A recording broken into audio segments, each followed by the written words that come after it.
Before I call the honourable member for Longman, I remind the House that this is the honourable member's first speech, and I ask the House to extend to her the usual courtesies.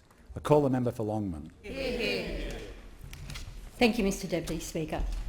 I begin my first speech by acknowledging the traditional owners of the land on which we meet today, the Ngunnawal and the Ngambri peoples, and pay my respects to their elders past, present and emerging.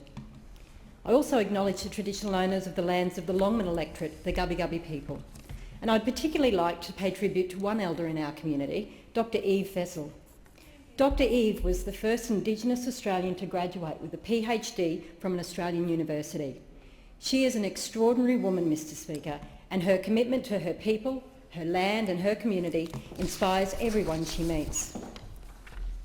I'm truly humbled to stand here today in our nation's parliament as the member for Longman. At the outset, I want to acknowledge the members who have represented our community before my election, Mel Brough, John Sullivan and Wyatt Roy. Wyatt should be acknowledged for demonstrating that age is no barrier to contributing to public life. And while it's fair to say that I don't share the same values or aspirations as all of my predecessors, I've started to understand the personal sacrifices that members make to serve their community, so I thank them for their service. Mr Deputy Speaker, Longman owes its name to Irene Longman, the first woman elected to the Queensland Parliament in 1929, and I'm proud to stand here today as part of a new group of inspiring female Labor parliamentarians. It's especially noteworthy that of these women, the 45th Parliament includes the first Indigenous woman elected to the House of Representatives, the member for Barton, and the first female parliamentarian of Islamic faith, the member for Cowan. Yet while we celebrate, we cannot be complacent.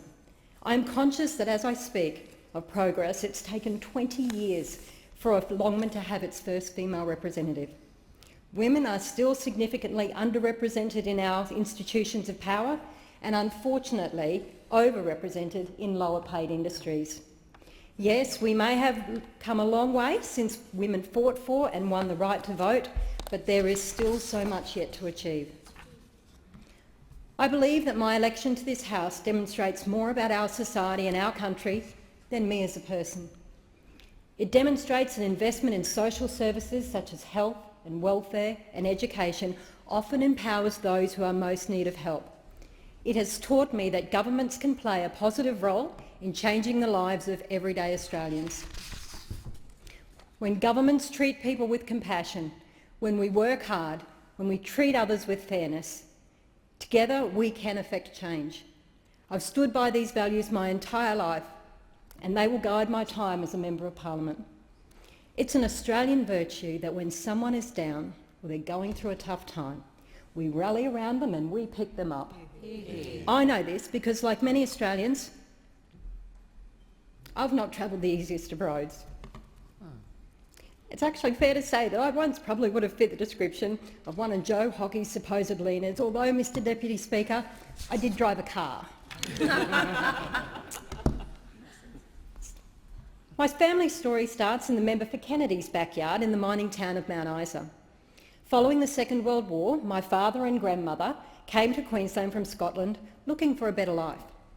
Well, it wasn't exactly the Scottish Highlands, but my grandmother and her new husband worked hard and sent my father to boarding school. Early in my childhood, my grandmother instilled in me a love of learning. I spent many weekends in her kitchen, measuring ingredients and learning to cook. She taught me how to play cards, and she taught me about the origins of the music that she always had playing in the background. Mr Deputy Speaker, on reflection, I realise now that my grandmother knew the importance of learning, with education being the key to my future well-being. She used such simple lessons to illustrate this point, lessons that have shaped who I am today. In modern times, education remains the key for a future filled with opportunity and every chance of success. Quality education today remains the key for our children and their children's children. We all learn throughout our lives, but our early years involve some of the most formative lessons. This is why children, regardless of their postcode or their catchment area, must have access to quality education. The process of learning and acquiring new skills throughout our lives is transformative, and no one should be denied this experience. And so it was this love of learning that inspired me to be a teacher aide at Tackerman State School. There is nothing more satisfying in this world than to share the infectious love of learning with our children, who have now grown into wonderful adults. But long before my days as a teacher aide, my father raised me and my family in Mackay. My father, well, he was a sugarcane tester, and my stepmother, Maureen, worked in a number of sugar mills in North Queensland, including Plaistow and Plain Creek Mill. My dad, as so many Australians do, worked really hard to provide for us. But while we're a lucky country, sometimes you can't help but have ill health. For years I watched my father suffer the debilitating disease of arthritis. Every day I remember seeing him head to work in pain. I'd put his shoes on and I'd take them off every day just to give his hands a break. But then in the 1980s, Dad was injured whilst working at the Plain Creek Mill, so the family picked up and we moved to Bundaberg to buy a small family business, and Dad continued working and continued providing for his family.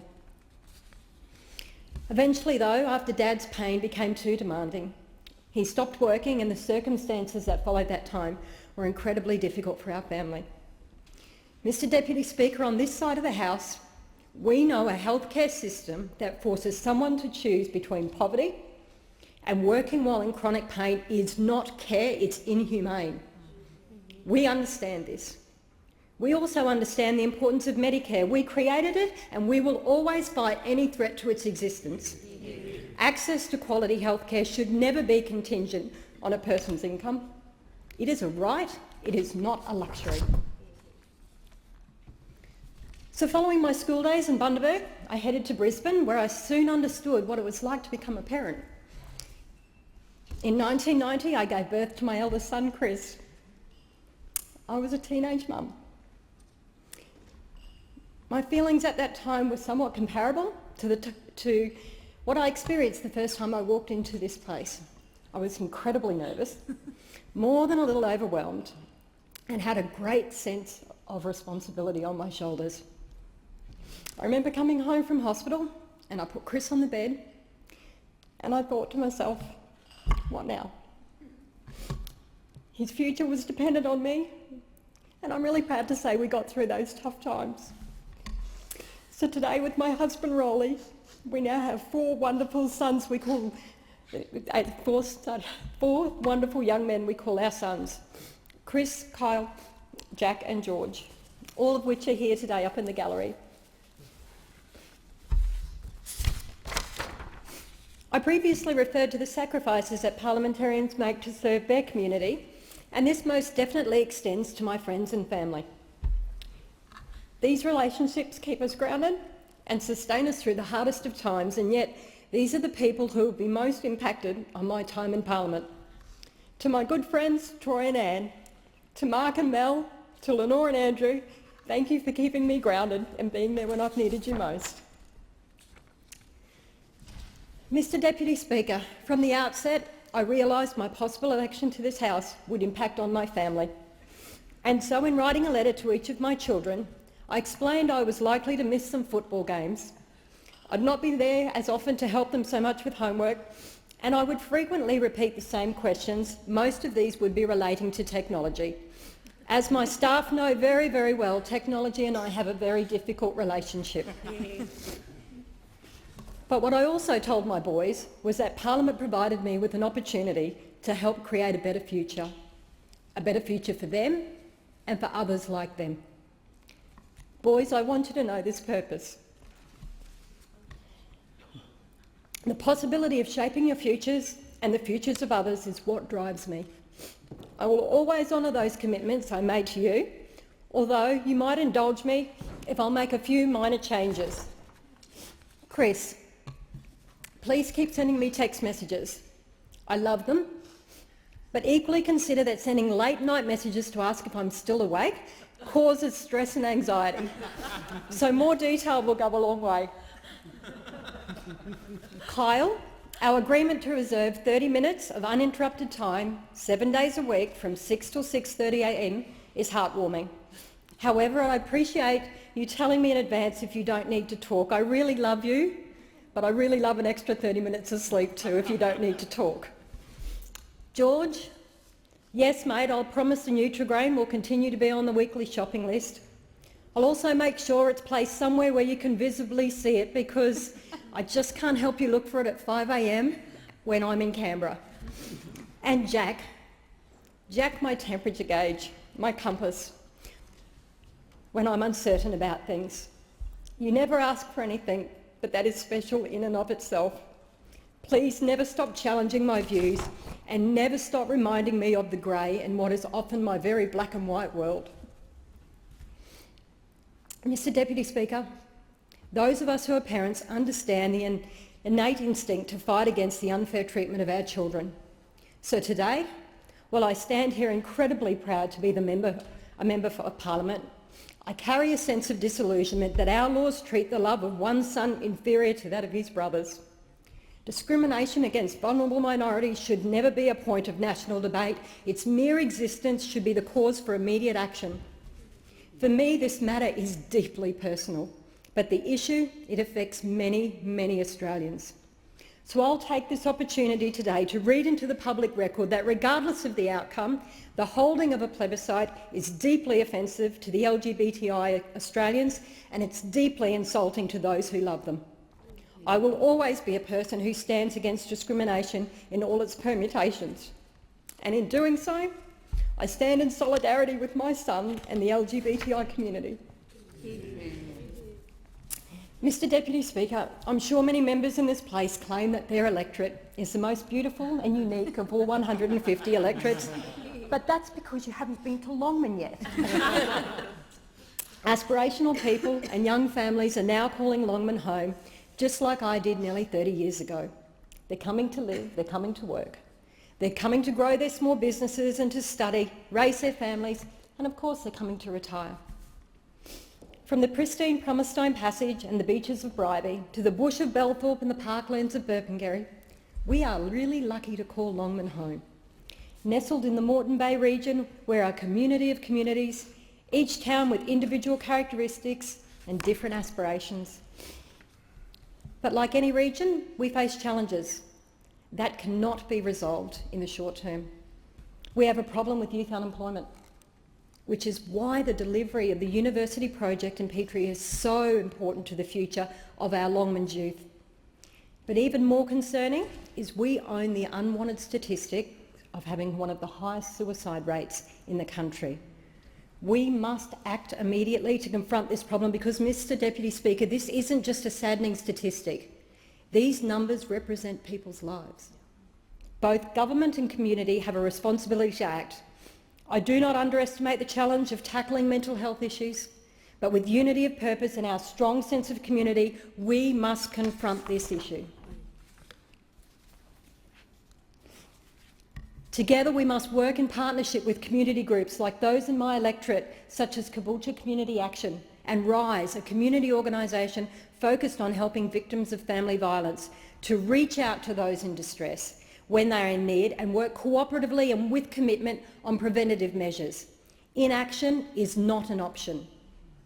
Mr Deputy Speaker, the delivery of key government services and infrastructure is an important issue to many Longman locals and the communities that we all live in. As a growing and expanding region, we deserve our fair share of infrastructure, such as a 21st century NBN. That is the type of innovation Longman needs.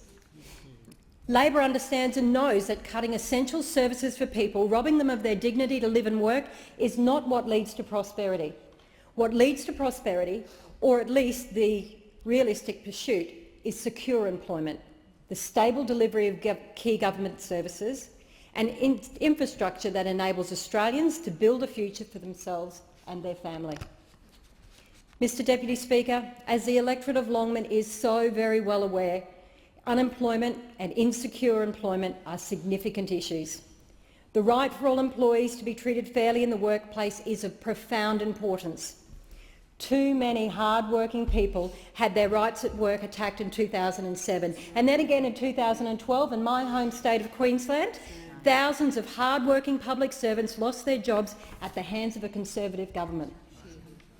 And even today, we see businesses like Carlton and United Breweries trying to undermine the dignity of workers in a shameful way. While many businesses and Conservative governments continue to attack the workplace rights of Australians, there will always be a place for the union movement. This need for fairness in the workplace, the need to enshrine and protect workplace rights, is what led me from being a teacher aide and a union delegate to then a national coordinator of the Big Steps campaign. Unions remain just as relevant today as they did when they fought for annual leave, when they fought for 8-hour working days, for superannuation and penalty rates. Although, Mr Deputy Speaker, that on that last matter, that fight isn't over yet. Without the union movement, many of our basic workplace rights to which workers are entitled would not exist. Too many see these rights as a privilege or an inconvenience, and they are not. I particularly want to thank my union, United Voice, and the branch leadership, especially Gary Bullock and Sharon Caddy, for its support and friendship.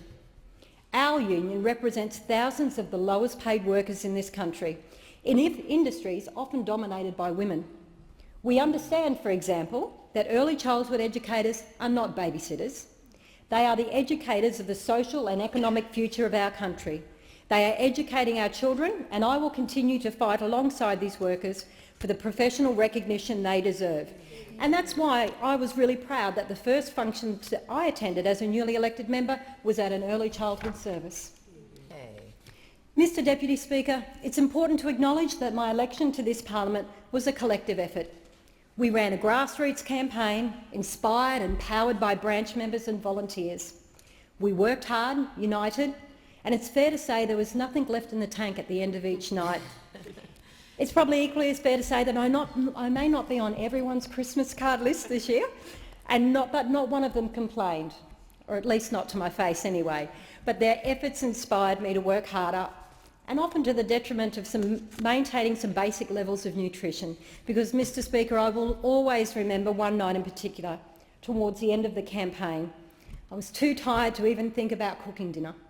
That evening, dinner consisted of one small tin of baked beans, unheated, while I was sitting on the kitchen floor. I cried, I ate cold baked beans, but I remained inspired by you all. So thank you to my campaign team, and I thank each and every one of them. And there are too many to name individually, but I'd like to mention just a few. Auntie Therese Butler is one of them. I will never forget Auntie's daily message to me. Susan, I will be here early in the morning before the Liberals with my 5 Susan signs. To my friend Michael Clifford, thank you for your guidance and support even before I became a candidate. Thank you also to Emily's List, the QCU, the ETU and the Meaties, and many other members of the Longman campaign team. Mick McEwen, I couldn't have asked for a better campaign husband. Trevor Lewis and Anya, Paddy Keys McPherson, Dan Clancy, Eddie Fraser, Shelley Holsheimer and Wendy Enor, Mark Ryan, Rick and Cheryl Williams, the Gonski family of Hayley Nizick and Paula Noonan, Deb Jury and Saroja, Reen Cooper and Ken Hayward, and of course our adopted friend from Melbourne, Dylan Declan Leach. To Taylor Bunnig, I thank you for being more than a campaign manager. On more than one occasion, you've been my counsellor, my advisor and my confidant. To say thank you simply doesn't go far enough to express my gratitude for your past and what I know will be future support. And I promise you, Taylor, the next time I call you, it will have nothing to do with a polling booth. I also want to thank our state and federal parliamentarians who lent their support, in particular Murray Watt, Claire Moore and Chris Kedder. And then there's the member for Grayndler, Albo. As parliamentarians from Queensland knows, well, he hails from the wrong side of the border. But in his defence, he's as passionate as I am about the Rabbitohs, so I'm willing to look past his home state on this occasion. I also know him to be a man of courage and optimism. These attributes were demonstrated when, despite the need for an 8% swing, he predicted Longman would return to the Labor Party. And fortunately, he turned out to be right. So thank you, Albo. And finally, to my staff. Not all of you have worked on my campaign, but we've all previously worked together. We share the same values and the same commitment to fairness.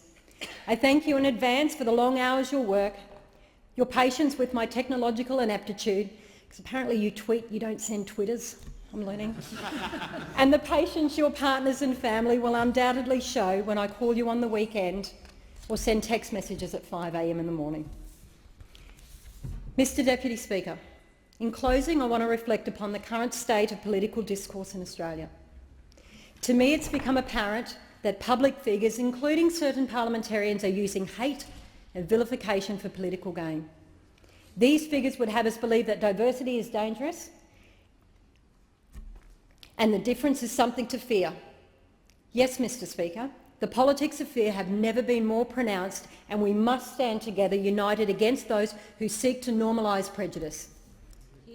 Mr Deputy Speaker, I am immensely proud to be standing here today. I place on the record that I will advocate relentlessly for the people of Longman.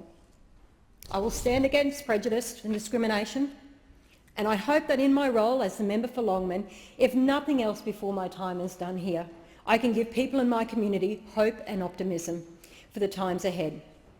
Longman is a proud community. Yes, we do it tough.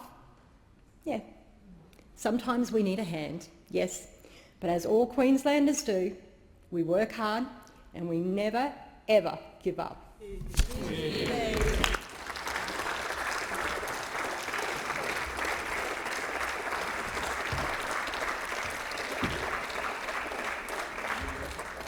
I thank the honourable member. I call the Minister for Justice.